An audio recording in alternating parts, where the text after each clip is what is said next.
Good morning student. आज की कक्षा में आपका स्वागत। आज हम कक्षा 10 में गणित विषय के अंतर्गत समांतर श्रेणी से संबंधित अध्ययन करेंगे। समांतर श्रेणी, जिसको हम अर्थमेटिकल प्रोग्रेशन कहते हैं, इसके संक्षेप में हम समांतर श्रेणी को एपी से व्यक्त करेंगे। समांतर श्रेणी को समझने के लिए हम संख्याओं के दो समूह हैं उसको डिस्कस करते हैं। संख्याओं का पहला जो समूह है हमने लिया है 4, 6, 8 और 10। इसमें हम देख पा रहे हैं कि प्रत्येक संख्या अपनी पहले वाली संख्या से 2 जुड़ने से प्राप्त हो रही है। और संख्याओं का जो दूसरा समूह हमने लिया है 10, 7, 4, 1, -2। इसमें हम आराम से देख पा रहे हैं कि इसमें जो संख्याएं हैं, इसमें प्रत्येक संख्या अपनी पूर्ण संख्या से -3 जुड़ने से प्राप्त हो रही है। और दूसरे शब्दों में हम कहें तो प्रत्येक संख्या अपनी पूर्ण वाली संख्या से 3 घटने से प्राप्त हो रहे हैं। तो बच्चों, संख्याओं का ऐसा समूह जिसमें प्रत्येक संख्या अपनी पूर्ण संख्या में एक निश्चित संख्या जुड़ने से प्राप्त होती है, संख्याओं के ऐसे समूह को हम समांतर श्रेणी कहते हैं। इसकी हम परिभाषा देखते हैं। समांतर श्रेणी, चूंकि इंग्लिश में हम इसे अर्थमेटिकल प्रोग्रेशन कहते हैं, इसलिए संक्षेप में हम इसे एपी से रिप्रेजेंट करेंगे। संख्याओं का ऐसा समूह जिसमें प्रत्येक संख्या अपनी पूर्व संख्या से एक निश्चित संख्या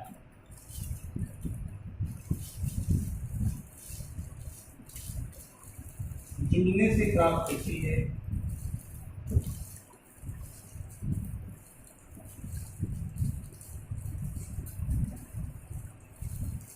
संख्याओं के ऐसे समूह को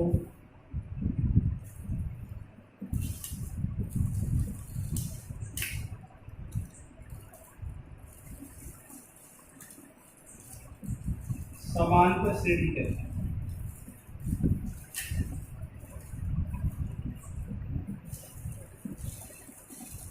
जैसा भी आपको बताया गया था कि जो निश्चित संख्या जुड़ती चली जाती है, उस निश्चित संख्या को हम समांतर श्रेणी का सार्वंतर कहते हैं। क्योंकि सार्वंतर को हम इंग्लिश में कॉमन डिफरेंस कहते हैं, इसलिए सार्वंतर ज्ञात करने के लिए हम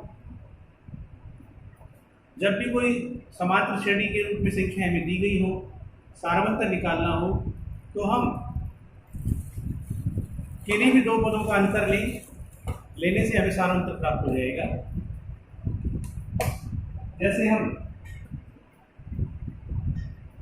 संख्याओं के दिए गए पहले समूह का सार्वंतर निकालें,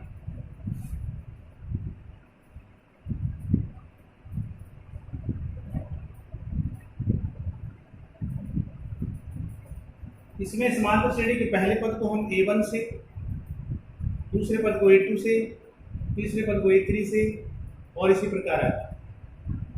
सार्वंतर निकालने के लिए हम A2 - A1 भी कर सकते हैं, A3 - A2 भी कर सकते हैं।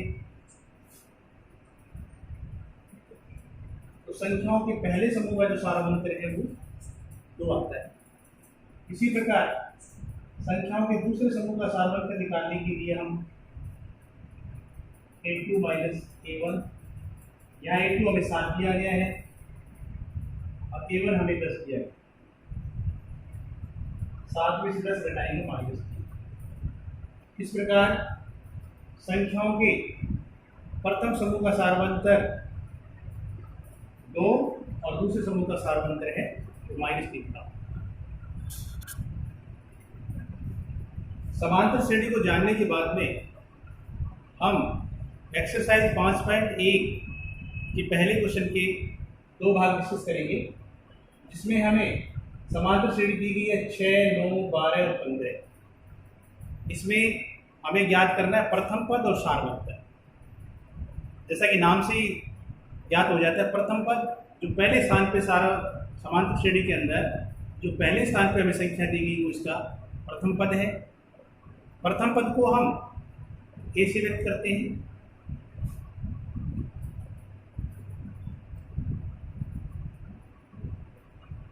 इस प्रकार प्रथम पद है इसका 6, और सारवंतर निकालने के लिए हम किन्हीं भी 2 पदों का अंतर ज्ञात करेंगे। सारवंतर A2 माइनस A1, यहाँ A2 हमें दिया गया 9 और A1 दिया गया 6। इस प्रकार दी गई A3 का सारवंतर है 3। इसमें भी हमें स्पष्ट है, प्रथम पद है 3। सारवंतर निकालने के लिए हम दूसरे पद में से पहला पद घटाएंगे। कोई जरूरत नहीं कि हमेशा सारवंतर निकालने के लिए हम दूसरे में से पहला घटाएं। हम तीसरे में से दूसरा भी घटा सकते हैं, चौथे में से तीसरा भी घटा सकते हैं। इसके अंदर दूसरा पद दिया गया -2 और पहला पद दिया गया 3। इस प्रकार दी गई A3 का जो प्रथम पद है वो 3 है और सारवंतर है वो -5। सेकंड क्वेश्चन के फर्स्ट पार्ट में हमें प्रथम पद और सारवंतर दिया गया है। हमें इस समांतर श्रेणी के आगे की 4 पद ज्ञात करनी है।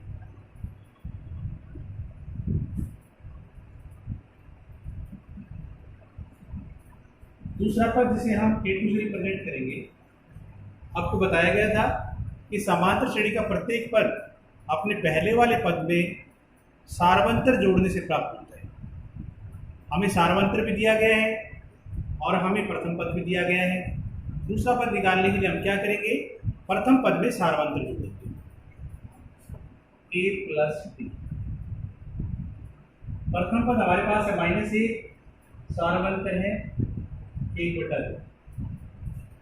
माइनस का 1 और प्लस का आधा, जब इन दोनों को जोड़ेंगे तो हमें -1/2 प्राप्त। अब चूंकि हमें दूसरा पद मालूम हो गया है, तो समांतर श्रेणी का तीसरा पद निकालने के लिए हम सारवंतर में या प्रथम पद में जो सारवांतर है उसका डबल करके जोड़ेंगे।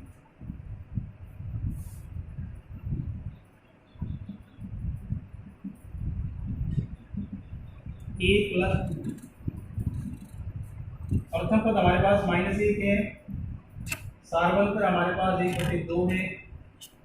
इसे सरल करेंगे, 2 से 2 कैंसिल हो जाएगा। इस प्रकार समांतर श्रेणी का जो तीसरा पद है वो 0 प्राप्त होता है। चौथा पद निकालने के लिए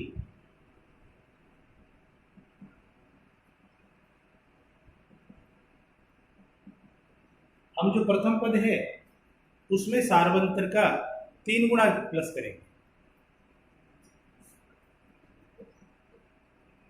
A प्लस 3D। A का मान हमें दिया गया -1 और D का मान दिया गया 1/2।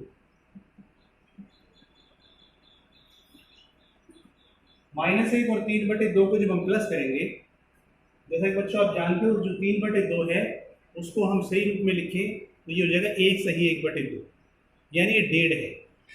प्लस का 1.5 और माइनस का 1 जब हम प्लस करेंगे तो प्लस का 1/2 प्राप्त होगा।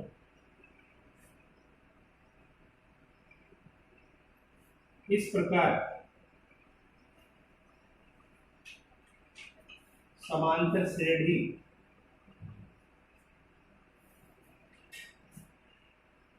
के आगे के पद होंगे 0, 1/2, 0, माइनस का 1/2, 0 और प्लस का 1/2। इस प्रकार हम आगे के जितने भी चाहे हैं वो पद ज्ञात कर सकते हैं। अब हम समांतर श्रेणी को जानने के बाद में समांतर श्रेणी का व्यापक पद है वो ज्ञात करेंगे। यदि हमें प्रथम पद दिया गया हो, सार्वंतर दिया गया हो, तो हम समांतर श्रेणी लिख सकते हैं। माना प्रथम पद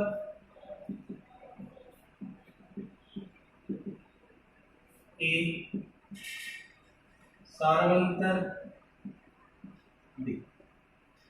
हमें प्रथम पद दे दिया गया है, सार्वंतर डी दिया गया है, तो समांतर श्रेणी का प्रथम पद ए, दूसरा पद ए प्लस डी, तीसरा पद ए प्लस टू डी, चौथा पद फिर इसमें सार्वंतर जो मिल जाएगा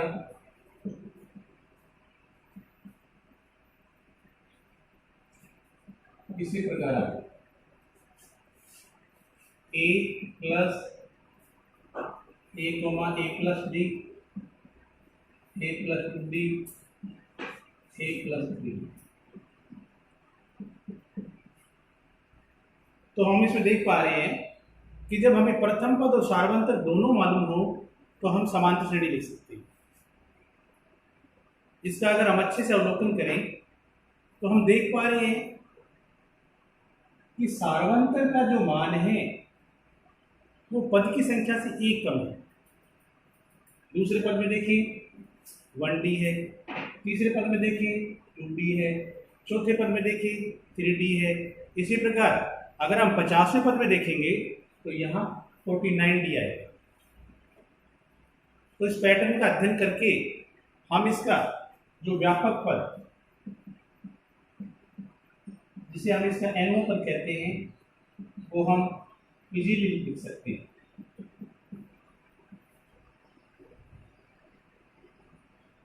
तो ये जो AN है वो समांतर श्रेणी का व्यापक पद है, A plus N minus A Guna D।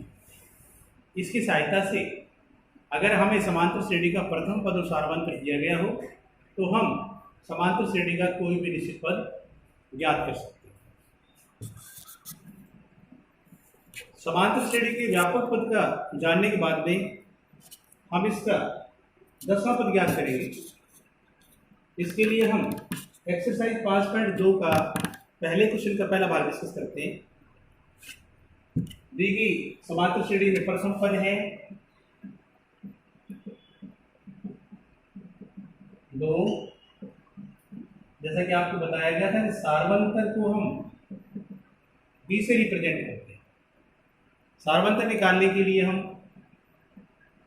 इसके दूसरे पद में से पहला पद माइनस करेंगे।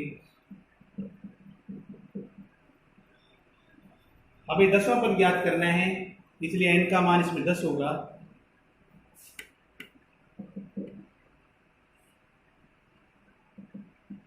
सूत्र आपको बताया गया था कि NO पद ज्ञात करने का सूत्र है A plus N minus A Guna D। प्रथम पद इसमें हमें 2 दिया गया है,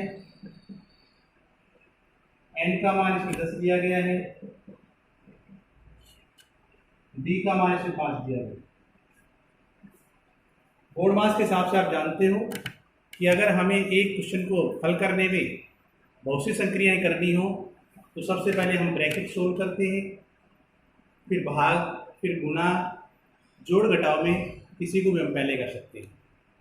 तो सबसे पहले हम इसमें ब्रैकेट सोल्व करेंगे। 10 में से 1 घटाएंगे 9। अब बोर्ड मास के हिसाब से पहले हम इसमें गुणा सोल्व करेंगे।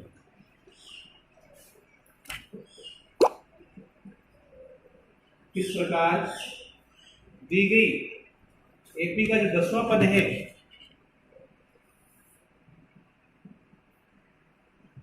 एपी का 10वां पद, जिसे हम A10 भी लिख सकते हैं, वो हमें 47 प्राप्त होगा। धन्यवाद।